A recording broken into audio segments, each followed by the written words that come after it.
Pemirsa, 1 Maret 2021, tepat 1 tahun Gubernur DKI Jakarta Anies Baswedan membentuk tim tanggap COVID-19 untuk mengantisipasi wabah akibat virus corona di ibu kota. Di setahun ini juga DKI Jakarta dinyatakan nihil dari zona merah corona.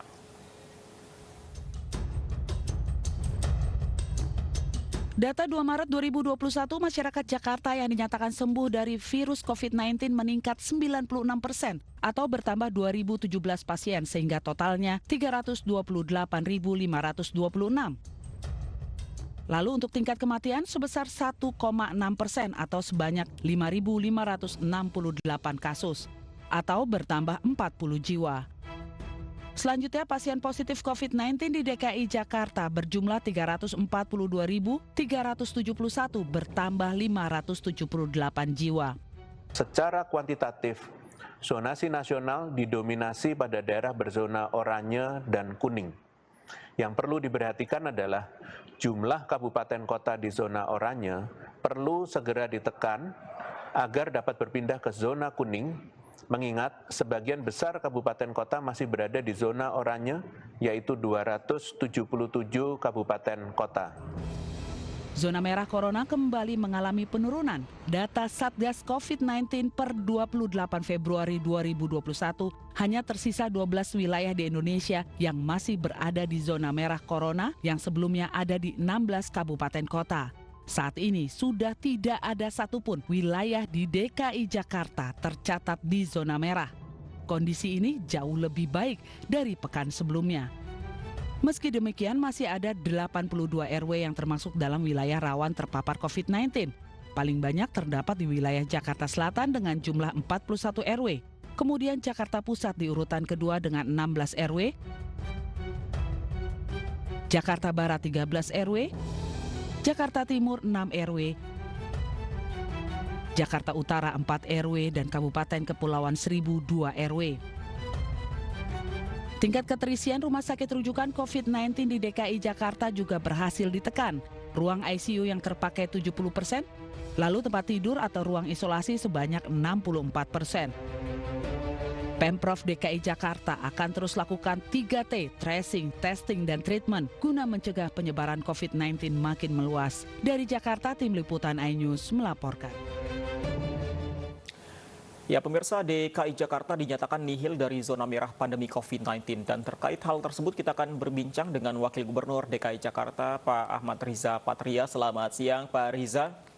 Selamat siang, Assalamualaikum. Waalaikumsalam warahmatullahi wabarakatuh. Pak Riza sudah bebas dari zona merah untuk saat ini. Tapi sebenarnya beberapa hari terakhir, khususnya pada hari Minggu, ya kita mengalami gangguan komunikasi. Kita akan coba kembali menghubungi Pak Ahmad Riza Patria. Karena sebenarnya kita akan tanyakan data sebenarnya apa indikator sehingga DKI Jakarta ini terbebas dari zona merah COVID. Karena beberapa hari terakhir sebenarnya angka kasus di DKI Jakarta masih ada dan pada hari Minggu terakhir, pada hari Minggu yang lalu sebenarnya tertinggi di Indonesia. Betul sekali. Kita juga akan tanyakan bagaimana kondisi rumah sakit dan juga lahan yang semakin penuh. Semakin sempit. Ya, apakah ini menjadi indikator sudah terbebas dari zona merah? Kita akan kembali menghubungi Pak Riza Patria. Selamat siang, Pak Riza, sudah bergabung bersama kami? Pak Riza.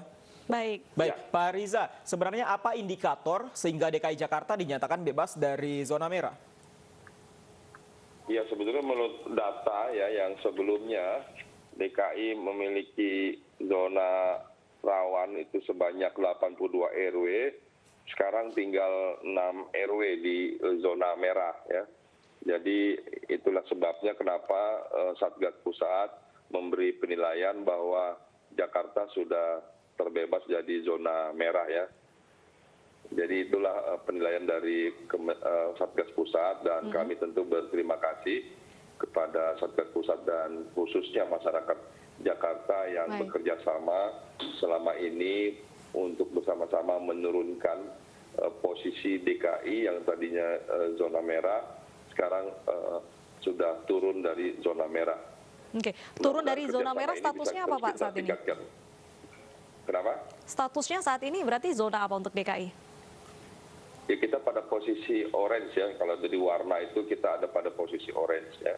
Jadi sudah turun, tidak di merah lagi ya. Mudah-mudahan nanti terus kita turunkan kembali. Apa yang dilakukan?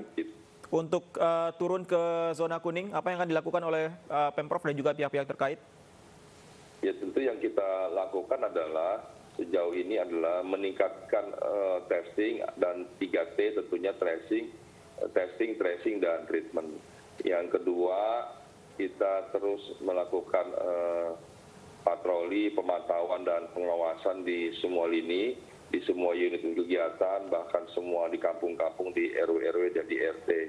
Setiap RW, RT punya tugas yang sama untuk memastikan bahwa warganya melaksanakan protokol kesehatan. Di samping tentu kami terus meningkatkan berbagai sarana prasarana pendukung ya, mulai rumah sakit rujukan, laboratorium, tempat tidur, kemudian ruang ICU, menambah jumlah tenaga kesehatan, dan sarana prasarana lainnya terus kami tingkatkan. Namun yang lebih penting adalah yang kami terus terapkan adalah memastikan bahwa seluruh warga menjadikan protokol kesehatan sebagai sebuah kebutuhan kita bersama. Baik. Jadi kami ingin warga patuh dan taat bukan karena ada regulasi, ketentuan, bukan karena banyaknya aparat yang hadir di tengah masyarakat, bukan karena beratnya sanksi yang diberikan, tapi lebih karena ketaatan dan disiplin warga karena sebuah kebutuhan bagi kita semua. Baik. Keluar dari zona merah bukan berarti tidak ada kasus positif. Lalu bagaimana dengan penambahan kasus perharinya untuk DKI Jakarta, Pak? Ya, tambahan kasus masih ada, cuma untuk hari kemarin cukup bagus angkanya di 578 ya, yang sebelumnya mencapai 2068 ya. Jadi ada penurunan yang signifikan ya. Sekalipun memang testing kami masih cukup tinggi, rata-rata testing kami ini 10-12 kali dari standar yang diminta oleh WHO. Jadi kami terus meningkatkan testing, tapi dengan dukungan masyarakat kita bisa menurunkan kasus aktif daripada COVID di wilayah DKI Jakarta. Tentu yang paling penting adalah kita masuk pada lini-lini terkecil ya. Memang kami mengambil kebijakan selain sejak awal kami membentuk kampung siaga, kampung tangguh, kampung aman di setiap RW, bahkan di RT-RT juga kami sudah membentuk satgas, bahkan di setiap rumah kami minta anggota keluarga menunjuk satu orang sebagai PIC ya, atau person in charge yang memastikan bahwa anggota keluarganya patuh, taat dan disiplin, sirkulasi udaranya baik, ventilasinya baik, semua anggota keluarga tetap cuci tangan dan sebagainya. Tapi kalau pelonggaran aturan operasional dari pembukaan jam-jam operasional di luar sana, apakah akan ada rencana seperti itu, Pak Riza? Ya sejauh ini belum ya, kita masih tetap pada PSBB yang sekarang, pembatasan masih terus dilaksanakan sebanyak 50% maksimal, dan jam operasional masih diperkenankan sampai jam 21. Belum ada pelonggaran lagi, menurut hemat kami akan evaluasi terus nanti sampai tanggal 8 nanti baru kita akan umumkan kembali untuk 2 minggu berikutnya. Sejauh ini belum ada kebijakan pelonggaran. Kita masih melaksanakan PSBB seperti yang sekarang kita berlakukan. Oke, antisipasi dari Pemprov DKI mengingat saat ini virus corona oleh epidemiolog ditemukan bermutasi ya seperti di Inggris. Apakah ada antisipasi khusus Pak? Terutama DKI Jakarta juga dekat dengan Bandara Internasional Soekarno-Hatta. Ya memang itu sudah menjadi informasi yang kita ketahui sejak awal ya. Jadi memang semua negara termasuk Indonesia harus melakukan upaya-upaya antisipasi. Memang karena ini virus datang dari luar, dari Inggris, memang kewenangannya ada di pemerintah pusat ya, karena itu di bandara adalah kewenangan pemerintah pusat. Saya meyakini bahwa pemerintah pusat sudah mengambil langkah-langkah antisipatif, sekalipun memang informasi yang kami terima ada 2 ya, di Jakarta yang terpapar virus varian baru dari Inggris ya.